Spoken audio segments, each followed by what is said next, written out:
Welcome to JP news. Gudur పట్టణంలోని సనత్ నగర్లో జరిగిన విలేకరుల సమావేశంలో స్థానిక సంస్థల ఎమ్మెల్సీ మేరిగం మురళి మాట్లాడుతూ బంగాల్పూర్లో వైసీపీ కార్యకర్తను పరామర్శించడానికి జిల్లా అధ్యక్షులు కాకాని గోవర్ధన్ రెడ్డి వచ్చారని, వారిపై ఎమ్మెల్యే సునీల్ కుమార్ విలేకరుల సమావేశంలో వ్యంగ్యంగా మాట్లాడడం సరికాదని అన్నారు. ఎమ్మెల్యేగా అవకాశం ఇచ్చింది వైసీపీ పార్టీ అని, ఆ రోజు ఆయన ఇంటి చుట్టూ మీరు తిరగలేదా అని ప్రశ్నించారు. శాంతి భద్రతలు పూర్తిగా లోపించాయని, యమధర్మ పాలన సాగుతుందని, టీడీపీ ప్రభుత్వం వచ్చిన తరువాత నియోజకవర్గంలో హత్యలు కూడా జరిగాయని గుర్తు చేశారు. హుందాతనంగా రాజకీయం చేయాలని ప్రజల కోరిక గూడూరును నెల్లూరు జిల్లాలో కలిపేందుకు మీరు ప్రయత్నిస్తున్నారని, ప్రతిపక్షంగా మేము సహకారం అందిస్తామని పేర్కొన్నారు. ఈ సమావేశంలో నాయకులు బొమ్మిడి శ్రీనివాసులు, రాజారెడ్డి, సంపత్ కుమార్, రాధారెడ్డి, సుభాన్ తదితరులు పాల్గొన్నారు. కాదు, నాలుగింతలు నీకు నీకు నీకు అని మాట్లాడారే 8 నెలలు. ఈ 8 నెలలు ధర్మపాలన ఉందా, యమధర్మ పాలన ఉందో విజ్ఞతలైనా మీకే వదిలిపెడుతున్నాం. గూడూరులో మనం మాట్లాడుతుంటే ఈ రకమైన వాతావరణంలో మా ప్రీతం నాయకులు ఒక కార్యకర్త జరిగిన ఇబ్బంది తెలుసుకొని కొన్ని ఒత్తిడి వల్ల ఎప్పుడో రావాల్సింది, కొన్ని ఒత్తిడి వల్ల లేటుగా రావడం జరిగింది. ఎందుకంటే అందరినీ సమీకరించుకోవాలి, మాట్లాడాలి, కార్యకర్తలకు స్థైర్యం ఇవ్వాలని చెప్తే ఇదేదో ఒక జాగిర్లాగా ఎవరు రాకూడదని మాట్లాడడం కరెక్ట్ కాదు కదా. వచ్చిన అతిథులను కూడా గౌరవించకుండా సెటైర్లు వేసి మాట్లాడడం ఎంతవరకు సంస్కారం అని కూడా మీ ద్వారా మాట్లాడుతున్నా. ఒక పార్టీ ప్రతిపక్షాన్ని గౌరవించాలి. పరిపాలనలో ఏమైనా లోటుపాట్లు ఉన్నా, ఎక్కడైనా వ్యవస్థలో లోటుపాట్లు ఉన్నా ప్రతిపక్షం అనే వాయిస్ని గౌరవించాలి. పాలసీ మీద మాట్లాడతాం, ప్రభుత్వం మీద మాట్లాడతాం. మీరు గతంలో ఈ పార్టీలో ఉన్నప్పుడు చిల్లకూరు మండలంలో హెడ్ క్వార్టర్లో ఇదే చంద్రబాబు నాయుడు గారు ఫ్లెక్సీ బూటకాలతో తొక్కినది వాస్తవమా కాదా? ఒప్పుకోగలుగుతారా? మీరు వాస్తవాన్ని ఒప్పుకోగలుగుతారా? ఎప్పుడు మాట్లాడినా ఏదో ఒకటి తగ్గిందనిపిస్తుంది. వాస్తవం అనేది మీకు ఎప్పుడు తగ్గే మాట. వాస్తవాన్ని దాచిపెట్టేస్తున్నారు. ఎక్కడ ఈ పార్టీలో నీకు భవిష్యత్తు రావడానికి జగన్మోహన్ రెడ్డి గారు కారకం. ఆయనే అలివిగాని మాటలు మాట్లాడుతూ ఉన్నాం. సంస్కారం పరిస్థితులను బట్టి నీకు అవకాశం వచ్చింది, కానీ అంత విమర్శించాల్సిన అవసరం లేదు కదా. అదే చంద్రబాబు నాయుడు గారు ఎవరైనా ఎస్సీలో పుడతారా అన్నప్పుడు ఎన్నెన్ని మాటలు మాట్లాడేవారు అందరికీ తెలుసు. కాన్స్టిట్యున్సీలో లీడర్లు అందరికీ తెలుసు. నువ్వు మాత్రం ఒక పార్టీలో ఉంటే అన్నీ మాట్లాడవచ్చు. పాలసీ మీద అన్యాయం జరిగితే ఇది కరెక్ట్ కాదు, ఈ రకంగా మీరు ఇచ్చేస్తే ఇది తప్పు అని చెప్పి మాట్లాడారు.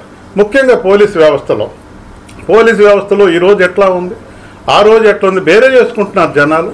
ఈరోజు దుర్మార్గంగా ఉంది. ఒక సిఐ గారు అయితే కులం పేరుతో మాట్లాడుతున్నారు.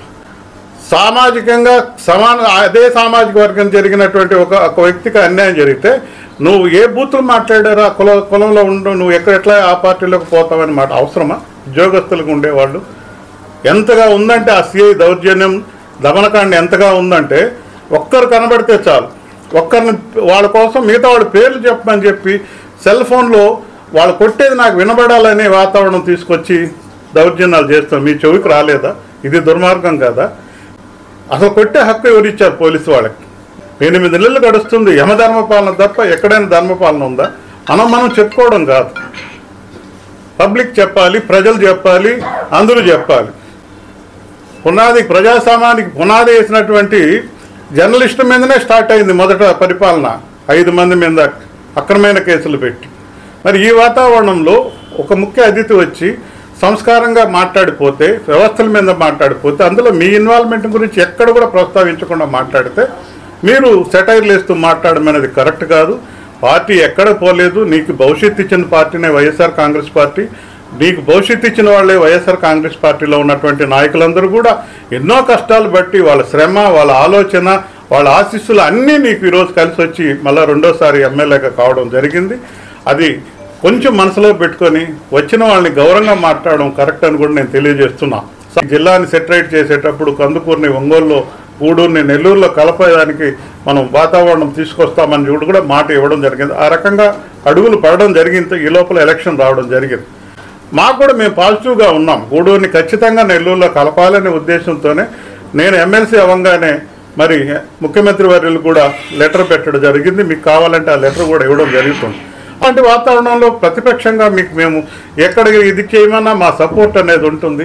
లేదా మీరు సాధించుకొని ఆ క్రెడిట్ అంటే మీరు కూడా తీసుకోండి, ఎవరేం కాదన్న. అట్లాంటి అందరికి పనికొచ్చే కార్యక్రమాలు చేయాలే కానీ మీరు ఓన్లీ తెలుగుదేశం కార్యకర్తలకే ఎమ్మెల్యేగా ఉండడం అనేది కరెక్ట్ కాదు. ఒక్కసారి ఎంపిక అయిన తర్వాత గూడూరు నియోజకవర్గ ప్రజలందరికీ మీరు ఎమ్మెల్యే కాబట్టి ఆ వాతావరణం చూడాలి తప్ప ఓన్లీ తెలుగుదేశం కార్యకర్తలకే ఎమ్మెల్యే ఈ విధంగా చూడడం కరెక్ట్ కాదు.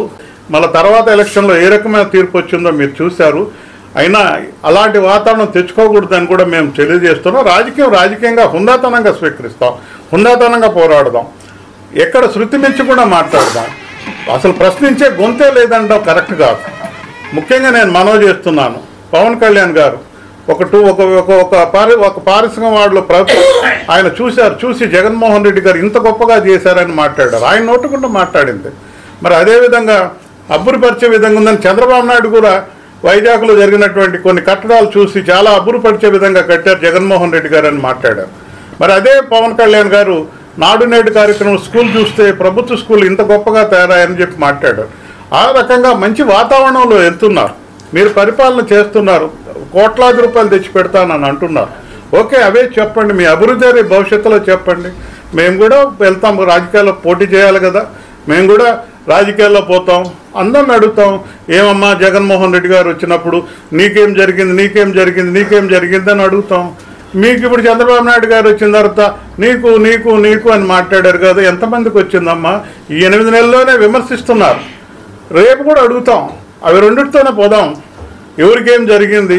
ఒక్కటి, మా ప్రీతమ నాయకులు జగన్మోహన్ రెడ్డి గారు ముందుగా కష్టాల్లో ఉండే పేద ప్రజానికం సుఖశాంతులతో ఉన్నప్పుడు మిగతాది రెండోదిగా మనం అభివృద్ధి ఆలోచించాలి. అందరూ సుఖశాంతులతో ఉండాలి, వాళ్ళ అభివృద్ధికి బాటలు మరి పడాలి అనే ఉద్దేశంతో వైద్య రంగం, విద్యారంగం అవి రెండింటి మీద ఎక్కువ కాన్సన్ట్రేషన్ చేయడం జరిగింది. అవి ఘాట్లో పడ్డాయి. అదే రకంగా పోర్టులన్నీ కూడా సంపాదించుకున్నారు ఆయన. ఆ పోర్టులో వచ్చే ఆదాయం అంతా డెవలప్మెంట్కి పెడదాం, ఇవి మాత్రం ఖచ్చితంగా ఏ గవర్నమెంట్ వచ్చినా ఇవి మాత్రం ఖచ్చితంగా ఉండాలనే మాట్లాడు. అవన్నీ కూడా గతంలో మరి శ్రీలంక అయిపోతుంది, ఇంకో రకంగా అయిపోతుంది, అప్పుల మీద అప్పులు అయిపోయినాయని మాట్లాడి అవన్నీ తెలుసుకొని హామీలు ఇచ్చి ఈరోజు 8 నెలలు గడిచిపోతున్న యమధర్మ పాలనే తప్ప ధర్మపాలన ఎక్కడుందని